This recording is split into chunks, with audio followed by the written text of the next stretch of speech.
1983 में भारत पहला world cup जीता था। कपिल देव कप्तान थे, सुनील गावस्कर लेजेंड थे। अब सनी भाई कल थे मैदान में और मैदान से वो मेरे साथ लाइव जुड़े इस जीत के बाद। वो कहते हैं कि यार इतनी खुशी, इस तरह की खुशी तो खुद जीत के नहीं आई थी जो हरमनप्रीत की टीम को देखकर। भाई सबसे पहले तो आपको मुबारकबाद। मैं जानता हूं कि आप इस वक्त मैदान में हैं, किस्मत वाले हैं सनी भाई, आप खुद वर्ल्ड चैंपियन हैं और कितनी बार भारत को आपने आईसीसी ट्रॉफी जीतते हुए मैदान से देखा है। बस इतना आपको बता दूं कि आप जो भी कह रहे हैं सनी भाई, ना सिर्फ देश सुन रहा है बल्कि दीप्ति के जो भाई साहब हैं वो भी आपको सुन रहे हैं और वो सिर्फ सुन के खुश हो रहे हैं। आप बताइए, आपकी आंखें, आपका दिल, आपका दिमाग आज की इस जीत को कैसे प्रोसेस करता है? देखिए, यहाँ पे बहुत जल्लोश हो रहा है, यहाँ पे बहुत शोर हो रहा है, सुनाई तो बहुत कम दे रहा है और बहुत मजा आ रहा है, बहुत मजा आ रहा है। जिस तरह से जीत हासिल की, काफी रनों से, मतलब 50 रनों के ऊपर से भी जीत हासिल की, तो बहुत ही बड़ी जीत है, बहुत ही शानदार जीत है, बहुत ही खूबसूरत जीत है ये। और बड़े गर्व की बात है कि हमारी महिलाओं ने ये वर्ल्ड कप जीता है। उनको बहुत बहुत बहुत मुबारक, दिल से मुबारक उनको। और यही आशा करता हूँ कि ये पहला है और भी आगे जाकर बहुत सारे ट्रॉफीज हमारी महिलाएं बीसीसीआई के ट्रॉफी कैबिनेट के लिए ले आएंगे। सनी भाई, जो आपने बोला ना कि ये पहला है और आएंगी, इसीलिए तो लोग कहते हैं ना कि ये 1983 मूवमेंट हो सकता है विमेंस क्रिकेट के लिए। दीप्ति शर्मा, शेफाली वर्मा, इन दोनों के बारे में आप क्या कहेंगे? मतलब उन दोनों ने जो आज ऑलराउंड परफॉर्मेंस दी है तो कमाल की परफॉर्मेंस है सनी भाई। बहुत कमाल की परफॉर्मेंस, क्योंकि देखिए शेफाली वर्मा तो रिप्लेसमेंट प्लेयर करके आई थी और पिछले मैच में जो सेमीफाइनल थी वहां पे उन्होंने अच्छी शुरुआत की थी पर आउट हो गई थी, तो उन पर थोड़ा सा दबाव जरूर था, पर उनके पास ये काबिलियत है कि वो गेम बदलने वाली है, मतलब इम्पैक्टर है, गेम चेंजर है। और वही हमने देखा, सिर्फ बल्ले से ही नहीं पर गेंद से भी, क्योंकि इनकी जो बॉलिंग है उनका, जो जिस तरह से हरमनप्रीत ने उनका इस्तेमाल किया, बहुत ही चालाकी से इस्तेमाल किया। 4-5 ओवर दिए, उसके बाद में और एक आधी ओवर दे दी, पर वो जो पहले 5 ओवर थे वहां पे उन्होंने विकेट ले ली। और दीप्ति शर्मा, उन्होंने बहुत बढ़िया बल्लेबाजी की। बैटिंग में थोड़ी सी प्रमोशन भी मिली थी और पिछले मैच में भी प्रमोशन मिली थी, और प्रमोशन का फायदा उठाकर उन्होंने अर्धशतक लगाया।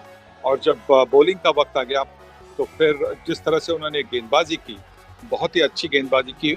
जब बड़े शॉट्स खेलने का प्रयास कर रहे थे तो बिल्कुल बल्ले के नीचे डाल रहे थे, वहां पे आपने देखा है यॉर्कर गेंद पर बॉल भी होते और थोड़ा सा दूर भी डाल रहे थे, मतलब जो आर्क होता है बल्लेबाज का, वो आर्क उनको ठीक तरह से कनेक्ट करने के लिए आसान नहीं बन रहा। मेरा एक कन्फेशन है सनी भाई, अगर आप मुझे सुन पाए। सनी भाई, मेरा एक कन्फेशन है, अगर आप मुझे सुन पाए। और कन्फेशन ये है कि इस वर्ल्ड कप में जब भारत हार रहा था बड़ी टीमों से, तो मुझे लगा इतना मौका, इतना एक्सपोजर जो BCCI world women's premier league लेकर आया, मैच फीस, ये सारी तमाम बातें मैंने भी की। मैंने कहा मैं बहुत निराश हूं, लेकिन ये मेरा कन्फेशन है कि जो बीसीसीआई ने या विमेंस क्रिकेट के लिए सोचा था वो नतीजे में वक्त लगा, देर हुई, पर दुरुस्त हुआ सब कुछ। ये बिल्कुल, देखिए आज का जो, मतलब आज का जो युग है, वहां पे मेन और विमेन में इक्वालिटी है, और उसी की वजह से ये जरूरी था कि जो मैच फीस थी वो जो हमारे बच्चों को मिल रही थी वो हमारी लड़कियों को भी मिलनी चाहिए थी, और वही किया बीसीसीआई ने। और उसी के साथ साथ मतलब मैच फीस बिल्कुल सेम टू सेम दे दी। उसके बाद में वो WPL वो ले आए, WPL के साथ बहुत सारी उनके लिए टूर्स भी ऑर्गेनाइज की, अंडर 19 के टूर्स भी ऑर्गेनाइज कर रहे थे, जूनियर की टूर्स ऑर्गेनाइज कर रहे थे। तो इसमें बीसीसीआई का बहुत बड़ा रोल है। ये जो सक्सेस है इसमें बीसीसीआई का बहुत बड़ा रोल है। बीसीसीआई को मतलब जितना क्रेडिट मिलना चाहिए उतना क्रेडिट बहुत कम मिलता है। उन पर उंगलियां उठाने वाले बहुत सारे लोग हैं, क्योंकि एक अच्छा बीसीसीआई एक सॉफ्ट टारगेट है। बीसीसीआई ज्यादा मतलब रिटॉर्ट भी नहीं करती, बीसीसीआई कुछ बोलती भी नहीं, बीसीसीआई चुपचाप झेल लेती है, उनके खिलाफ जो भी आरोप लगाए जाते हैं वो उनको झेल लेते हैं, पर वो जानते हैं कि चुपचाप काम करना ही अच्छा है। कभी कभी हाँ आपको लगता है कि शायद और भी होना चाहिए, पर नहीं, आज हमने जो देखा है उसमें बीसीसीआई का बहुत बहुत बड़ा रोल है। मैं जैसा कहता हूँ कि जो देखिए कॉन्फिडेंस की बात है ना, जब आपके जो खिलाड़ी होते हैं उनमें जो कॉन्फिडेंस होता है कि हम भी बाकी जो प्लेयर्स है उन्हीं के स्तर पर है, उन्हीं के दर्जे पर है। मतलब अगर बिजनेस क्लास की ट्रैवल की बात करें या 5 स्टार में होटल में रहने की बात करें, ऐसा नहीं होना चाहिए कि ओवरसीज के जो प्लेयर्स है वो बिजनेस क्लास ट्रैवल कर रहे हैं, फर्स्ट क्लास ट्रैवल कर रहे हैं और हमारे इकोनॉमिक क्लास में ट्रैवल कर रहे हैं। तो ये जो फिर वो थोड़ा इंफीरियरिटी कॉम्प्लेक्स बनता है, वो नहीं है, क्योंकि बीसीसीआई देखती है कि जो मैच फीस है, जो ट्रैवल है, सब कुछ जो है वो एकदम ऊपर का, फर्स्ट क्लास का है, टॉप क्लास का है। सनी भाई आपको एक बात बताऊं, आप सुनकर हैरान होंगे, हरमनप्रीत कौर ने आपका कोई इंटरव्यू सुना है पुराना? उन्होंने पता क्या किया जो आपने 1983 फाइनल में किया था? आपने गेंद उठाई, चुपचाप अपनी जेब में डाली और आप भाग गए। तो हरमन ने आज वही किया है। हरमनप्रीत ने गेंद उठाई, चुपचाप जेब में डाली और बाकी खिलाड़ियों को दिखाते हुए वो भाग गई है पेविलियन की तरफ।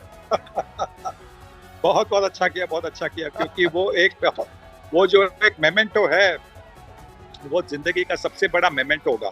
मेरे लिए भी तो जिंदगी का सबसे बड़ा मेमेंटो वही है कि जब 1983 में हम वर्ल्ड कप जीते थे, वो जो गेंद थी वो मेरे पास आई थी और मैंने कैच नहीं पकड़ा था, मैं लेग बाय रोकने के लिए गेंद की तरफ गया था। उस वक्त डिकी बर्ड ने एलबीडब्ल्यू दिया माइकल होल्डिंग को, तो वही गेंद मैं अपने पॉकेट में डाल के, जेब में डाल के, मैंने जो मतलब स्प्रिंट मारी है। यहाँ पे अभी तो कोई मैदान में आने की कोई संभावना नहीं थी, इतनी सिक्योरिटी होती है, पर उन दिनों में सिक्योरिटी नहीं थी।